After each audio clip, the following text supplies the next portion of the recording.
Eine wundersame Liebeserfahrung.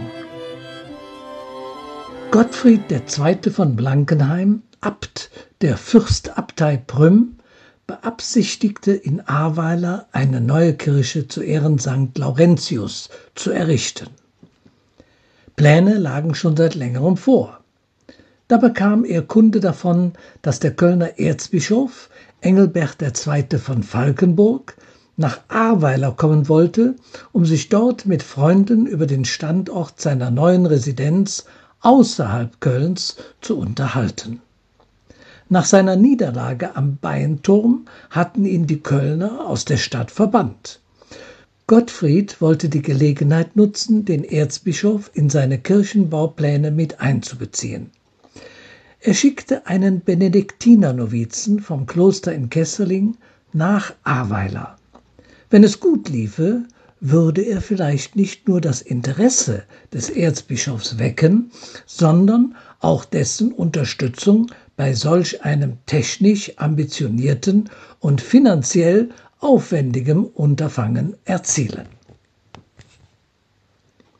Es war ein heißer Sommertag und der junge Novize Reimar hatte bei der abendlichen Vesper wohl ein wenig übermäßig von dem kühlen Wein in seine Kehle fließen lassen.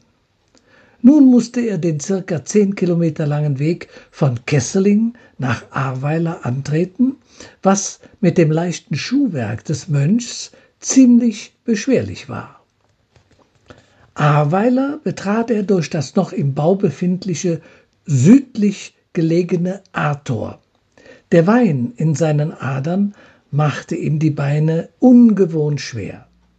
Er war in Eile und hastete durch die Gassen, und seine Sandalen klapperten, so als wollten sie sein Kommen schon von weitem ankündigen.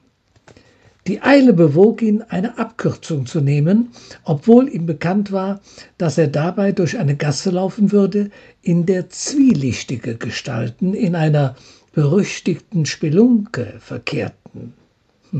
So bog er, vorwärts stapfend, das Gesicht ein wenig tiefer, die Hände vor der Brust in die weiten Kuttenärmel schiebend, in die besagte Gasse ein.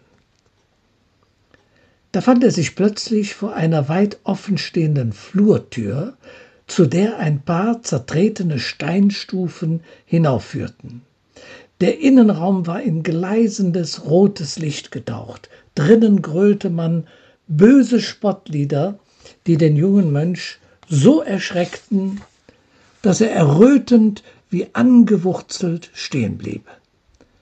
Ein flammender Lichtschein fiel vor ihm auf das Pflaster, und wie seine Augen aufsprangen, sah er ein Mädchen mit roten Haaren in einem wehenden Gewand durch den Flur eilen, hinter ihr ein Erzbischöflicher, der kreischend nach dem Mädchen griff. Das Mädchen wand sich aus den zugreifenden Händen, wobei es sein Kleid verlor und zitternd nackt vor dem wie erstarrt dastehenden Mönch stand. Das Blut schlug ihm erstickend im Hals. So etwas Herrliches war ihm fremd, und zugleich beseelte es ihn wie eine Marienandacht. Er glaubte das erste Mal wirklich zu leben, wissend um das Frevelhafte daran. Unbewusst, trotz dieser Herrlichkeit, schlossen sich seine Augen sanft. Einen Augenblick lang glaubte das Mädchen draußen im Dunkeln 2 glühende Augen gesehen zu haben. Als Reimar zögernd wieder aufsah, war das Mädchen mit den rot leuchtenden Haaren fort. Doch ihr Bild hatte sich in sein Herz geprägt wie der Siegelstempel in erhärtendes Wachs. Ihm fiel ein, sie könne eine der jungen Frauen sein, die den Männern gegen Bezahlung frei zur lustvollen Verfügung stehen. Bei diesem Gedanken winkte er mit der Hand ab und fuhr sich über die mit Schweiß bedeckte Stirn. Nein, diese zählte sicher nicht zu jenen. Doch während er weiterlief, bemerkte er Seltsames in sich. Das Bild des Mädchens blieb vor seinen Augen lebendig. Es ließ sich nicht verdrängen oder auf irgendeine Weise ignorieren. Er musste sich zwingen, seinen Auftrag nicht zu vergessen. Wenn er sich das Paradies bisher nicht hat vorstellen können, hatte er nun mitten hineinschauen dürfen. Vom hinreißend schönen Anblick dieses Mädchens war er so sehr geblendet, wie es nur die strahlende Sonne vermag, wenn man die Augen nicht schnell genug vor ihr verschließt. Er war in seinem ganzen Körper voller Hingabe und Liebe für das fremde Mädchen. Auch beim Beten vor Madonnenbildern wurden diese zu seinem Anblick. Da musste er bestürzt erkennen, dass es die Gedanken an Gott zu überschatten begann. Er vergrub sich in tiefe Gebete und rief beschwörend die Heiligen an, das Feuer in ihm zu ersticken. Sogar das Geißeln bis aufs Blut brachte ihm keine Erleichterung. Nicht die härtesten Schläge mit der Gerte vermochten das Bild des fremden Mädchens aus seiner Seele zu verbannen. In seiner Not ersann er eine neue, bisher noch nie angewandte Buße. Auf das gelbe Wachs einer geweihten Kerze malte er in den schönsten Farben das Bild des Mädchens. Es stand da, in seiner vollen Blüte, wunderschön, verführerisch und nackt, mit den wallenden roten Haaren auf seinen weißen Schultern. Dann entflammte er den Docht der Kerze und kniete demütig nieder. In heißen, inbrünstigen Gebeten vertieft, sah er mit an, wie die Flamme immer tiefer drang, zuerst das rote Haar des Mädchens ergriff, seine Schultern verzehrte und den ganzen Leib schmelzend auflöste. Langsam kam er zu sich. Er zitterte. Die süße Geliebte war entschwunden, ihre Schönheit vergangen. Da fühlte er, wie sich endlich der Zauber verflüchtigte und aus seinem Mund drang nach langer Zeit wieder ein erlösendes Gebet zu Gott. Seit dieser Buße aber blieben seine Lippen schmal und verschlossen. In seinen Augen brannte eine tiefe Glut und die Mimik seines Gesichts zeigte Zeichen des Verzichts. Ins Feuer schaute er wie einer, der den Flammen mit Not entkommen war. Selbst dem Kerzenschein wich er aus. Sein Leben war ihm eine Bürde geworden, und so flüchtete er in Askese und Gebet. Im Kesselinger Kloster wurde ihm bald die Stellung des Infirmarius überantwortet. In dieser Funktion betreute er die Kranken innerhalb und außerhalb der Klausur. Das hatte ihn verändert. Vor allem zu den Sterbenden verhielt er sich wie verwandelt. In seltener Mühe und Milde vermochte er sie in ihren letzten Stunden von Unruhe und Angst zu befreien und begleitete sie mit frohem Herzen.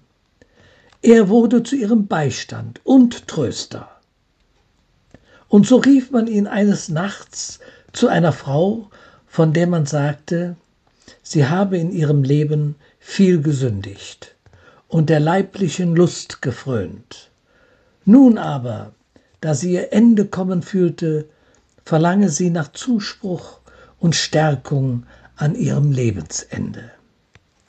Der Mönch trat in ihre Kammer, die von allerlei Flitter und Nippes überquoll. Sie lag, umringt von bunten Decken und Kissen, die nur spärlich ihren bleichen Leib bedeckten, mit geschlossenen Augen in einem breiten Bett in der Mitte des Raumes. Reimer sah sie lange an, bis sie ihre Augen zu ihm aufschlug.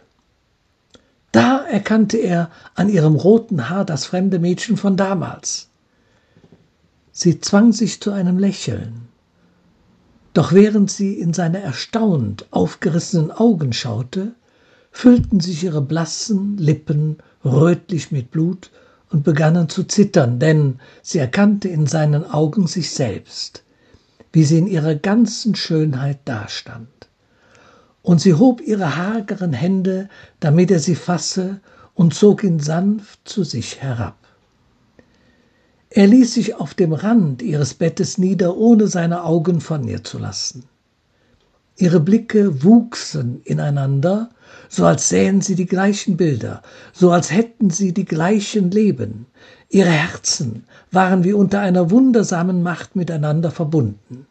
Ihre Leiber verschmolzen zu einer rauschenden Melodie, die in ihnen klang und sang, während sie selbst stumm, sich an den Händen haltend, nur dasaßen, unfähig sich zu bewegen.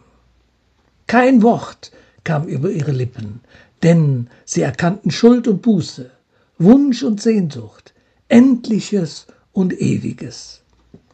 Sie atmeten ineinander und hielten sich fest, bis die Frau langsam ihre Hände löste, sich zurücklehnte, wobei ihr rotes Haar feurig glänzend auf das Kopfkissen fiel und ihr Haupt sich weich darauf legte.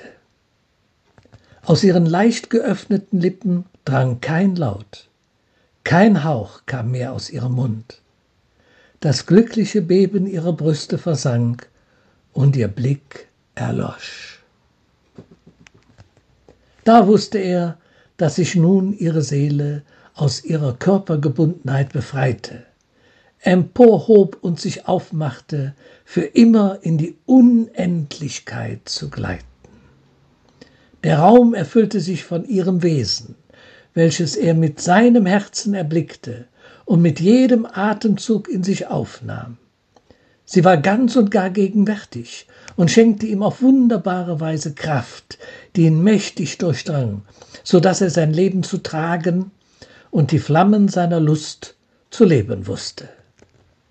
Dann, wie den Schatz, um dieses Geheimnis zu bergen, schloss er ihre Augen und küsste ihren purpurn blühenden Mund. So trat er, die Hände wie zum Gebet hebend, sich aus der engen Kutte aufrichtend nach draußen in den frühen Morgen.